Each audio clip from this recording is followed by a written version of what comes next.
Ja.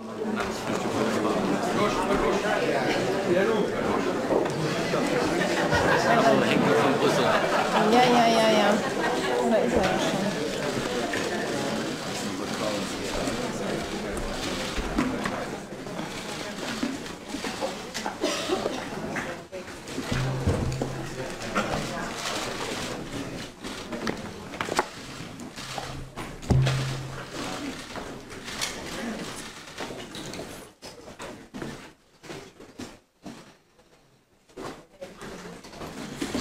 Okay, thank you very much for coming. My name is Herman Kelly, I'm press officer for the EFDD group.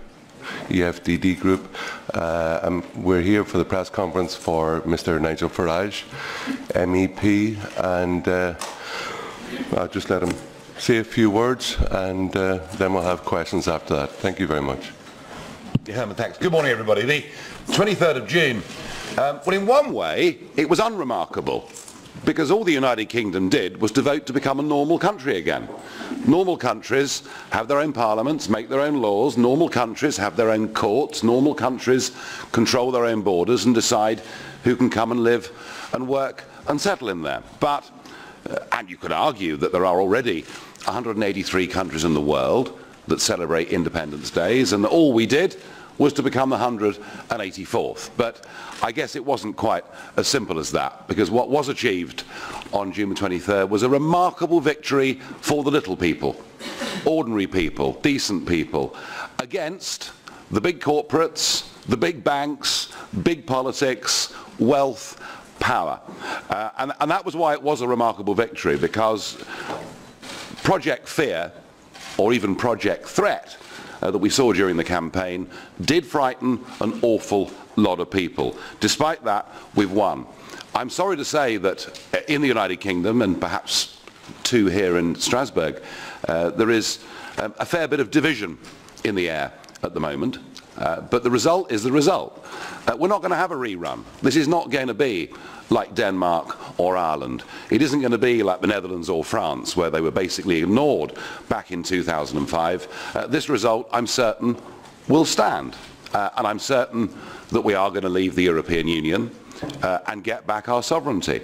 As to what deal we negotiate will depend to a very large extent on who becomes the next British Prime Minister, a process that is ongoing as we speak, and a process, of course, that will be decided by the members of the Conservative Party in the United Kingdom. For my own part, I think we've got an incredibly strong hand, and I say that because actually the deal that the UK currently has with the EU is a rotten deal.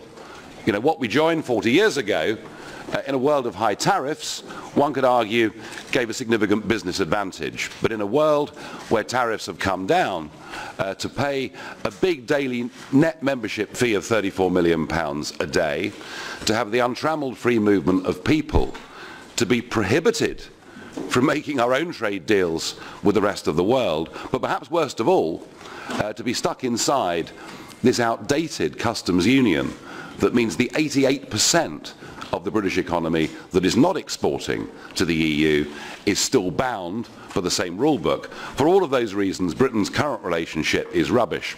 And I hope we see a strong Prime Minister that recognises that in the commercial world, it is the customer that is king, and we are the customer, we are the buyer. The trade deficit between the UK and the EU is now approximately 70 billion sterling every year.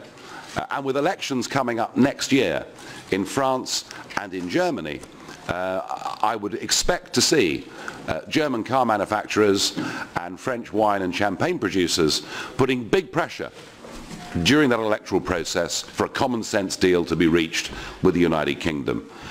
If no deal is reached at all at the end of the Article 50 process, and if we do revert to what is the worst case scenario, namely WTO and tariffs, even that is better than where we are now, and we'll be free to do our own thing with the rest of the world. So I'm happy with the result. I'm bullish about British prospects, but I do think we need to explain to a lot of the young people in Britain that we haven't left Europe All we've done is to leave behind a failing political union, and we will continue to go on holiday and have student exchanges, and life will carry on, totally sensibly, but we'll do so as neighbours with each other, not part of the same union. And I think it's very irresponsible of people like Bob Geldof and Tony Blair and others to effectively say we should ignore this referendum result. That simply isn't going to happen.